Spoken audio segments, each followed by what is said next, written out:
I'd like to tell you about the strangest secret in the world.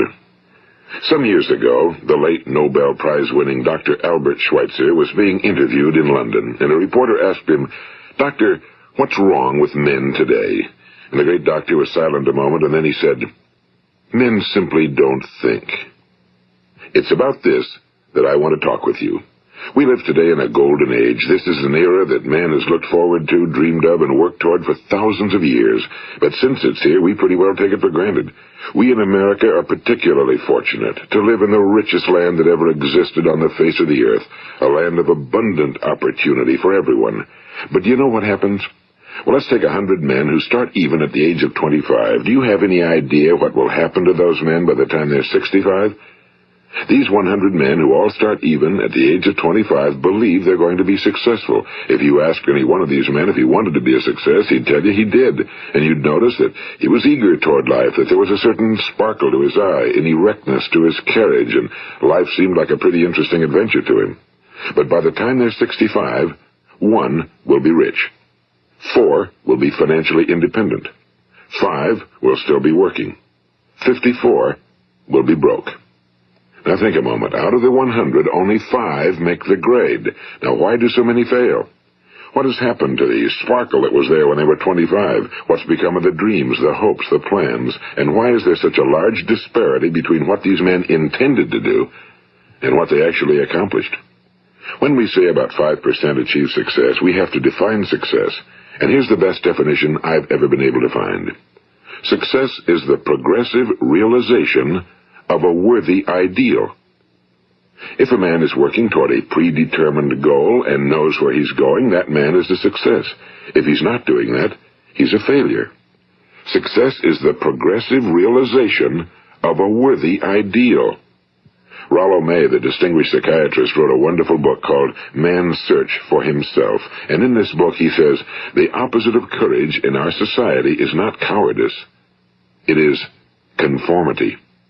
And there you have the trouble today. It's conformity, people acting like everyone else without knowing why, without knowing where they're going. Now think of it. In America right now, there are over 18 million people 65 years of age and older. And most of them are broke. They're dependent on someone else for life's necessities.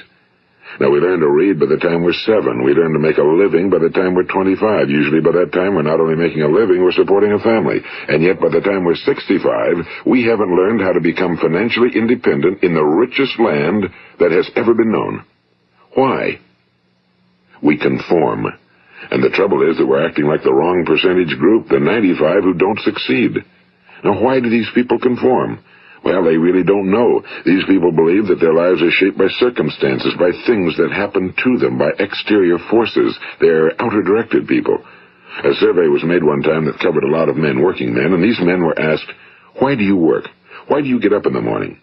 19 out of 20 had no idea. If you ask them, they'll say, well, everyone goes to work in the morning, and that's the reason they do it, because everyone else is doing it. Now let's get back to our definition of success. Who succeeds? The only person who succeeds is the person who is progressively realizing a worthy ideal. He's the person who says, I'm going to become this, and then begins to work toward that goal. I'll tell you who the successful people are. A success is the school teacher who's teaching school because that's what he or she wants to do. The success is the woman who's a wife and mother because she wanted to become a wife and mother and is doing a good job of it. The success is the man who runs the corner gas station because that was his dream. That's what he wanted to do. The success is the successful salesman who wants to become a top-notch salesman and grow and build with his organization. A success is anyone who is doing deliberately a predetermined job because that's what he decided to do deliberately. But only 1 out of 20 does that. That's why today there isn't really any competition unless we make it for ourselves. Instead of competing, all we have to do is create. You know, for 20 years, I looked for the key which would determine what would happen to a human being. Was there a key I wanted to know which would make the future a promise that we could foretell to a large extent? Was there a key that would guarantee a person's becoming successful if he only knew about it and knew how to use it? Well, there is such a key, and I've found it.